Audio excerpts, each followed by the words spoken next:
इसमें जो कारीगर है, हमारे पास एक कारीगर उड़ीसा का है जो ये मूर्तियाँ तैयार करता है।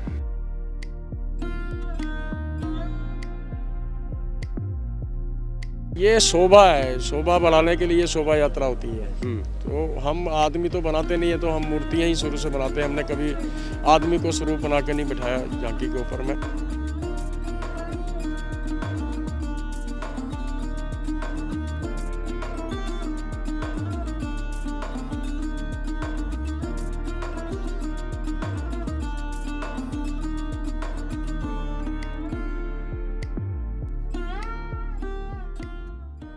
ਪੰਜਾਬ ਦੇ ਵਿੱਚ ਬਹੁਤ ਸਾਰੇ ਧਾਰਮਿਕ ਆਯੋਜਨ ਦੇਖੇ ਹੋਣਗੇ, ਲੇਕਿਨ ਅੱਜ ਜਿਹੜਾ ਅਸੀਂ ਤੁਹਾਨੂੰ ਇੱਕ ਝਾਕੀ ਦਿਖਾਉਣ ਜਾ ਰਹੇ ਹਾਂ ਉਹ ਸਭ ਨਾਲੋਂ ਵੱਖਰੀ ਹੈ, ਜਿੱਥੇ ਕਿ ਜੀਪ ਜਿਹੜੀਆਂ ਹੁੰਦੀਆਂ ਨੇ ਉਹਨਾਂ ਨੂੰ ਧਾਰਮਿਕ ਡਿਜ਼ਾਈਨ ਕੀਤਾ ਗਿਆ ਹੈ। ਇੱਕ ਤਰ੍ਹਾਂ ਦਾ ਤੁਹਾਨੂੰ ਅਸੀਂ ਦਿਖਾਉਂਦੇ ਹਾਂ। ਇੱਕ ਵੱਖਰੀ ਚੀਜ਼ ਜਿਹੜੀ ਹੈ ਅੰਮ੍ਰਿਤਸਰ ਵਿਖੇ ਤਿਆਰ ਹੁੰਦੀ ਹੈ, ਕਿਉਂਕਿ ਅੰਮ੍ਰਿਤਸਰ ਆਪਣੇ ਆਰਟ ਵਾਸਤੇ ਜਾਣਿਆ ਜਾਂਦਾ ਹੈ। ਲੇਕਿਨ ਅੱਜ ਇੱਕ ਅਲੱਗ ਤਸਵੀਰ ਤੁਹਾਨੂੰ ਅੰਮ੍ਰਿਤਸਰ ਦੀ ਸਾਂਝੀ ਕਰ ਰਿਹਾ। ਤੁਸੀਂ ਦੇਖ ਸਕਦੇ ਹੋ ਕਿ ਜਿਹੜੀਆਂ ਵੱਡੀਆਂ ਵੱਡੀਆਂ ਮੂਰਤੀਆਂ ਨੇ ਇਹ ਕਿਸੇ ਹੋਰ ਸ਼ਹਿਰ 'ਚ ਨਹੀਂ ਬਲਕਿ ਅੰਮ੍ਰਿਤਸਰ ਦੇ ਵਿੱਚ ਤਿਆਰ ਹੁੰਦੀਆਂ ਨੇ। ਤਾਂ ਇਹਨਾਂ ਨੂੰ ਇੱਕ ਜਿਹੜੀ ਝਾਕੀ ਹੈ ਉਸ ਨੂੰ ਪੇਸ਼ ਕੀਤਾ ਜਾਏਗਾ ਔਰ ਇਸ ਦੇ ਵਿੱਚ ਸਪੈਸ਼ਲ ਤੌਰ 'ਤੇ ਜਿਹੜੀਆਂ ਜੀਪ ਹੁੰਦੀਆਂ ਨੇ ਤੇ ਜੀਪ ਡਿਜ਼ਾਈਨ ਕੀਤੀਆਂ ਜਾਣਗੀਆਂ ਤੇ ਜੀਪ ਦੇ ਉੱਤੇ ਤੁਸੀਂ ਵੇਖੋ ਕਿਸ ਤਰੀਕੇ ਦੇ ਨਾਲ ਇਹਨਾਂ ਨੂੰ ਰੱਖਿਆ ਗਿਆ ਹੈ ਔਰ ਇਹ ਸਾਰੀਆਂ ਵੱਡੀਆਂ ਮੂਰਤੀਆਂ ਜਿਹੜੀਆਂ ਨੇ ਉਹ ਅੰਮ੍ਰਿਤਸਰ ਵਿਖੇ ਤਿਆਰ ਹੋ ਰਹੀਆਂ ਨੇ। ਤਾਂ ਇੱਕ ਸ਼ੋਭਾ ਯਾਤਰਾ ਕੱਢੀ ਜਾਣੀ ਉਸ ਨੂੰ ਲੈ ਕੇ ਇੱਕ ਤਿਆਰੀ ਕੀਤੀ ਜਾ ਰਹੀ, ਲੇਕਿਨ ਉਸ ਦੀ ਤਸਵੀਰ ਤੁਹਾਨੂੰ ਅਸੀਂ ਪਹਿਲੇ ਸਾਂਝੀ ਕਰ ਰਹੇ ਹਾਂ ਕਿਉਂਕਿ ਇਹ ਆਰਟ ਜਿਹੜਾ ਹੈ ਬਹੁਤ ਵੱਖਰਾ ਹੈ। ਤਾਂ ਇਹਦੇ ਵਾਸਤੇ ਵਿਸ਼ੇਸ਼ ਤੌਰ ਤੇ ਉੜੀਸਾ ਤੋਂ ਕਾਰੀਗਰ ਆਉਂਦੇ ਨੇ ਜਿਹੜੇ ਕਿ ਇਸ ਆਰਟ ਨੂੰ ਤਿਆਰ ਕਰਦੇ ਨੇ। ਤੁਸੀਂ ਵੇਖੋ ਕਿ ਬਹੁਤ ਖੂਬਸੂਰਤ ਪਰਮਾਤਮਾ ਦੀਆਂ ਜਿਹੜੀਆਂ ਮੂਰਤੀਆਂ ਨੇ ਉਹ ਇੱਥੇ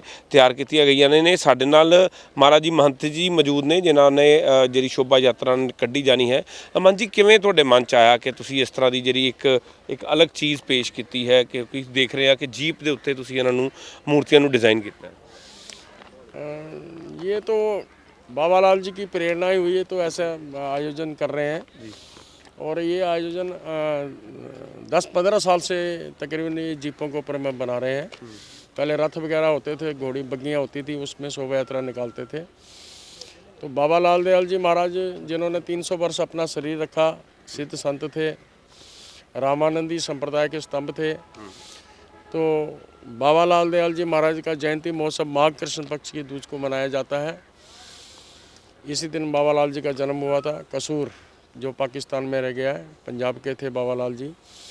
तो जहाँ जहाँ पंजाबी लोग बसे हुए हैं वो सब जगह बाबा लाल जी का जयंती महोत्सव धूमधाम से मनाते हैं। तो सर ये जो मूर्तियाँ हम देख रहे हैं इसमें क्या विशेषता क्या है, किस तरह से जीप के ऊपर कैसे इनको रखा गया और जीप को कैसे डिज़ाइन किया?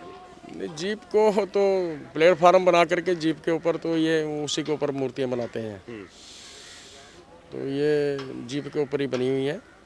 तो ये मूर्तियाँ सारी यहीं पर बनती हैं? हाँ, ये यहीं पर बाद में ये हमारे पास यहाँ स्टोर है, इसमें रख देते हैं। तो हर साल इनको निकाल के नया करके रंग करके तो उनको निकालते हैं। तो कारीगर कित्थों आते हैं सारे ਜਿਹੜੇ? इसमें जो कारीगर है हमारे पास एक कारीगर उड़ीसा का है जो ये मूर्तियाँ तैयार करता है। तो तस्वीरें ਤੁਹਾਨੂੰ ਦਿਖਾ ਰਹੇ ਹਾਂ ਕਿ ਉੜੀਸਾ ਤੋਂ ਜਿਹੜੇ ਕਾਰੀਗਰ ਆਉਂਦੇ ਨੇ ਇਹਨਾਂ ਜਿਹੜੀਆਂ ਖੂਬਸੂਰਤ ਪ੍ਰਤਿਮਾ ਜਿਹੜੀ ਹੈ ਤੁਸੀਂ ਦੇਖ ਸਕਦੇ ਹੋ ਕਿ ਇਸ ਵੇਲੇ ਜਿਹੜੀ ਡਿਜ਼ਾਈਨ ਕੀਤੀ ਜਾ ਰਹੀ ਹੈ। ਤਾਂ ਉਸ ਦੀ ਤਸਵੀਰ ਅਸੀਂ ਤੁਹਾਨੂੰ ਸਾਂਝੀ ਕਰ ਰਹੇ ਹਾਂ ਕਿ ਉੱਥੇ ਜਿਹੜਾ ਹੈ ਇਸ ਨੂੰ ਤਿਆਰ ਕੀਤਾ ਜਾ ਰਿਹਾ ਹੈ। ਤਾਂ ਉਸ ਦੀ ਤਸਵੀਰ ਤੁਹਾਨੂੰ ਸਾਂਝੀ ਕਰ ਰਹੇ ਹਾਂ। ਤੁਸੀਂ ਵੇਖੋ ਆਪਣੀ ਟੀਵੀ ਸਕਰੀਨ ਦੇ ਉੱਤੇ ਕਿ ਕਿਸ ਤਰੀਕੇ ਦੇ ਨਾਲ ਇਹਨਾਂ ਨੂੰ ਤਿਆਰ ਕੀਤਾ। ਸਰ ਇਹਦਾ ਮਕਸਦ ਕੀ ਹੈ ਨਾ ਜਰਾ ਭव्य ਕੀਤਾ ਜਾਂਦਾ ਹੈ ਤਾਂ ਕਿ ਇੱਕ ਅਲੱਗ ਦਿਖ? ये शोभा है, शोभा बढ़ाने के लिए शोभा यात्रा होती है। तो हम आदमी तो बनाते नहीं है, तो हम मूर्तियाँ ही शुरू से बनाते हैं। हमने कभी आदमी को स्वरूप बना के नहीं बिठाया झांकी के ऊपर में। तो हम शुरू से ये झांकियाँ भगवान की ऐसे बनाते हैं। तो किन्ने कारीगर ਇਹਦੇ ਵਿੱਚ ਕੰਮ ਕਰਦੇ ਨੇ ਜਿੰਨੇ ਹੈਗੇ ਆ ਜਿਹੜੇ? कारीगर तो एक ही है, बाकी तो हमारे सेवादार हैं। ਅੱਛਾ, ਇਸ ਲੋਕ ਸੇਵਾਦਾਰ ਨੇ। हाँ, ਤੇ ਇਹ ਕਿੰਨਾ ਕੁ ਵੱਡਾ ਇਹ ਜਿਹੜੀ ਰਥ ਯਾਤਰਾ ਹੁੰਦੀ ਹੈ ਤੁਹਾਡੀ? ये 1-2 किलोमीटर लंबी होती है। 1-2 ਕਿਲੋਮੀਟਰ। ਤਾਂ ਇਹਦੇ ਵਿੱਚ ਤੁਸੀਂ ਵੇਖ ਸਕਦੇ ਹੋ ਕਿ ਇੱਕ ਸਰ ਤੁਸੀਂ ਦੱਸੋਗੇ ਕਿਹੜੀ ਕਿਹੜੀ ਮੂਰਤੀਆਂ ਜਿਹੜੀਆਂ ਲੱਗੀਆਂ ਗਈਆਂ ਮਹਾਰਾਜ ਜੀ ਜਿਹੜੀ ਤਾਂ ਕਿ ਲੋਕ ਜਾਣ ਸਕਣ ਇਸ ਤਰ੍ਹਾਂ? ये ਸਭ ਤੋਂ ਪਿੱਛੇ ਜਿਹੜੀ ਹੈ वो सबसे पीछे बगलामुखी देवी की है, उसके आगे बाबा लाल जी हैं, आगे काली माता की है, आगे जो गद्दी के साधु संत महंत हुए हैं उनकी फोटो में आएंगी। सरस्वती माता है, अभी तैयार हो रही है कपड़े को। ਪਰ ਇਹਨੂੰ ਕਿੰਨਾ ਸਮਾਂ ਲੱਗਦਾ, ਕਿੰਨੀ ਕੁ ਔਖਾ ਹੁੰਦਾ ਕਿਉਂਕਿ ਇਸ ਤਰ੍ਹਾਂ ਦੀ करने में सेटिंग करने में ही 1 महीना लग जाता है। ਅੱਛਾ ਜੀ। 1 महीना कम से कम लगता है। ਤਾਂ ਜੀਪ ਜਿਹੜੀ ਹੈ ਚੱਲਦੀ ਹੈ ਸਾਰੀ ਇਹਦੇ हाँ, सब चलती हैं। ਤਾਂ ਜੀਪ ਤੁਹਾਡੀਆਂ ਆਪਣੀਆਂ ਨੇ? हाँ, ये जिप्सियाँ हैं, पुरानी जिप्सियाँ हैं, चलती हैं सब। ਤਾਂ ਤੁਸੀਂ ਦੇਖ ਸਕਦੇ ਹੋ ਕਿ ਇੱਥੇ ਜਿਹੜਾ ਡਿਜ਼ਾਈਨ ਕੀਤਾ ਜਾ ਰਿਹਾ ਤੇ ਜਿਹੜਾ ਇਹ ਸਭ ਤੋਂ ਅੱਗੇ ਜਿਪਸੀ ਤਿਆਰ ਹੋ ਰਹੀ ਹੈ ਇਹਦੇ 'ਚ ਕੀ ਹੈ? ये रथ तैयार हो रहा है। ਪਰ ਰੱਥ 'ਚ ਇਨਸਾਨ ਕੋਈ ਨਹੀਂ ਹੁੰਦਾ, ਮੂਰਤੀਆਂ ਰੱਖੀਆਂ ਜਾਂਦੀਆਂ। नहीं, साधु संतों के तो होता है, लेकिन हम जो स्वरूप बना के बैठाते हैं वो हम नहीं बनाते हैं, हम मूर्तियाँ रखते हैं सिर्फ शुरू से। ਤੁਸੀਂ ਦੇਖੋ ਇੱਕ ਵੱਖਰੀ ਪਹਿਲ ਕਦਮੀ ਹੈ ਤਾਂ ਇਹ ਜਿਹੜੀ ਤੁਹਾਨੂੰ ਇੱਕ ਅਸੀਂ ਗਊ ਮਾਤਾ ਦਾ ਦ੍ਰਿਸ਼ ਦਿਖਾ ਰਹੇ ਹਾਂ, ਤੁਸੀਂ ਇਸ ਵੇਲੇ ਦੇਖ ਸਕਦੇ ਹੋ ਤੇ ये बाबा लाल दयाल जी महाराज सहारनपुर में जब रहते थे 100 साल वहाँ इन्होंने तप किया सहारनपुर में। तो एक दिन जंगल के किनारे बैठे थे जंगल में, तो ग्वाले कुछ गौएं लेके जा रहे थे। तो बाबा लाल जी को प्यास लगी, इन्होंने ग्वाले को आवाज़ मारी, भाई गाय का दूध दे जो तेरे साथ जा रही है। वो कहता है बाबा जी गाय तो सब आगे निकल गई है, ये फंडर गाय है, बांझ गाय है, इसका दूध ये तो दूध देती नहीं है। तो उन्होंने बोला तू गाय ले आ गए, इन्होंने कमंडल नीचे किया तो उसने दूध दे दिया गाय ने। तो वहाँ प्रसिद्धि हो गई इनकी। और ਇਸ ਨੂੰ ਵੀ ਤਿਆਰ ਕੀਤਾ ਗਿਆ ਜੀ। हाँ जी बिल्कुल, ये झांकी तैयार की है। ਤਾਂ ਇਹ ਵੀ ਕਾਰੀਗਰਾਂ ਨੇ ਤਿਆਰ ਕੀਤੀ ਹੈ। हाँ ये भी कारीगर। ਤਾਂ ਤੁਸੀਂ ਦੇਖੋ ਕਿ ਇਹ ਇੱਕ ਤਸਵੀਰ ਤੁਹਾਨੂੰ ਅਸੀਂ ਸਾਂਝੀ ਕਰ ਰਹੇ ਹਾਂ ਕਿ ਕਿਸ ਤਰੀਕੇ ਦੇ ਨਾਲ ਜਿਹੜਾ ਹੈ ਇੱਕ ਪ੍ਰਤਿਮਾ ਨੂੰ ਇੱਥੇ ਰੱਖਿਆ ਗਿਆ ਹੈ ਤੇ ਉੱਥੇ ਸ਼ੰਕਰ ਭਗਵਾਨ ਦੀ ਤਸਵੀਰ ਹੈ ਜਿਹੜੀ ਕਿ ਉਹ ਇੱਕ ਬਹੁਤ ਬਰੀਕੀ ਦੇ ਨਾਲ ਉਸ ਨੂੰ ਜਿਹੜਾ ਹੈ ਤਿਆਰ ਕੀਤਾ ਜਾ ਰਿਹਾ, ਉਸ ਦੇ ਬਾਰੇ ਵੀ ਅਸੀਂ ਗੱਲਬਾਤ ਕਰਾਂਗੇ। ਤੇ ਜਿਹੜੇ ਕਾਰੀਗਰ ਨੇ ਵਿਸ਼ੇਸ਼ ਤੌਰ ਤੇ ਉੜੀਸਾ ਤੋਂ ਆਏ ਨੇ, ਤੁਸੀਂ ਦੇਖੋ ਕਿ ਇਹਨਾਂ ਵੱਲੋਂ ਜਿਹੜੇ ਕਲਰਸ ਵੀ ਇਹਦੇ ਵਿੱਚ ਇਸਤੇਮਾਲ ਕੀਤੇ ਜਾਂਦੇ ਨੇ। ਤਾਂ ਸਰ ਜਿਹੜੇ ਰੰਗ ਇਸਤੇਮਾਲ ਕੀਤੇ ਜਾਂਦੇ ਨੇ ਇਹ ਕਿਹੜੇ ਨੇ? ये तो आम जो पेंट होते हैं वही है, एशियन पेंट जिस तरह होता है। ਤੁਹਾਨੂੰ ਬਰੀਕੀ ਵੀ ਦਿਖਾ ਰਹੇ ਹਾਂ ਕਿ ਕਿਸ ਤਰੀਕੇ ਦੇ ਨਾਲ ਤੁਸੀਂ ਦੇਖੋ ਕਿ ਪ੍ਰਮਾਤਮਾ ਦੇ ਸਰੂਪ ਨੂੰ ਜਿਹੜਾ ਹੈ ਉਹਨਾਂ ਦੀ ਅੱਖਾਂ ਤੋਂ ਲੈ ਕੇ ਇੱਥੇ ਕੀਤਾ ਜਾ ਰਿਹਾ ਤੇ ਇੱਕ ਅਨੁਭਵ ਹੈ। ਕਿਤਨੇ ਸਾਲ से काम कर रहे हैं आप यहाँ पे? इधर मेरे को तो हो गया 20 साल। तो बाकी पढ़ाई वगैरह तो वो अलग है। और तो आप कहाँ से हैं? उड़ीसा से। उड़ीसा से। उड़ीसा से यहाँ आते हैं हाँ जी हाँ जी। तो ये इतनी बारीकी कैसे कर लेते हैं आप? देखो जी ये समय क्या है तो बाकी तो पढ़ाई कोर्स हो रखे हैं, तो बाकी सब सीखना पड़ता था उस टाइम पे। तो ये कलर कॉम्बिनेशन कैसे बनाते हैं फिर आप सारा? सर ये बस यही जो रेड हो गया ब्लैक हो गया जो भी है इसी में मिक्स करी फिर कलर निकाल देते हैं। ਇਹ ਹਨੂਮਾਨ ਜੀ ਦੀ ਇੱਕ ਪ੍ਰਤਿਮਾ ਜਿਹੜੀ ਹੈ ਤੁਸੀਂ ਇਸ ਵੇਲੇ ਦੇਖ ਰਹੇ ਹੋ अपनी टीवी स्क्रीन पे कि वो भी एक अलग दिखती है। तो उन्होंने सर ये कैसे तैयार की गई कि ये काफ़ी बड़ी अलग अलग से भी उनके बाहर भी हनुमान जी के साथ कुछ और भी हैं? हाँ जी हाँ जी। क्या है ये? वो हनुमान जी की जो सेना बनाया था मैंने आगे छोटे छोटे लंगूर, और हनुमान जी के साथ है बस कोई झंडा पकड़े हैं, कोई गुरजी पकड़े हैं, कोई ढिल्लू को पकड़े हैं, मतलब स्वागत की तरह बस अपना सन्या सामंत लेके आ रहे हैं वो।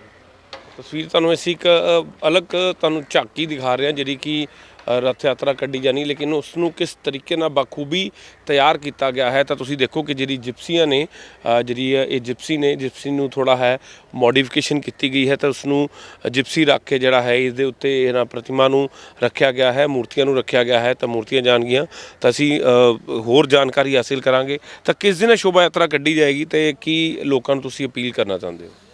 21 तारीख को जी 21 जनवरी शनिवार को प्रातः 11 बजे गद्दी परिसर से ये शोभा यात्रा आरंभ होगी, जो शहर के भिन्न भिन्न इलाकों से होते हुए गद्दी परिसर में संपन्न होगी। तो बाबा जी का क्या इतिहास क्या है? थोड़ा सा इतिहास के बारे में जागरूक करा। बाबा लाल जी ने 300 वर्ष अपना शरीर रखा। रामानंदी संप्रदाय के सिद्ध संत थे जी। 300 वर्ष शरीर रखने के बाद मैंने बोला लाख यत्न कर राखी देह फिर भी वस्तु पर आई, और फिर लोप हो गए। आज भी जो उनके श्रद्धालु हैं, भक्त हैं, जिनको बहुत आस्था विश्वास होता है, उनको दर्शन दे देते हैं। 300 वर्ष शरीर रखने के बाद बाबा लाल जी लोप हो गए।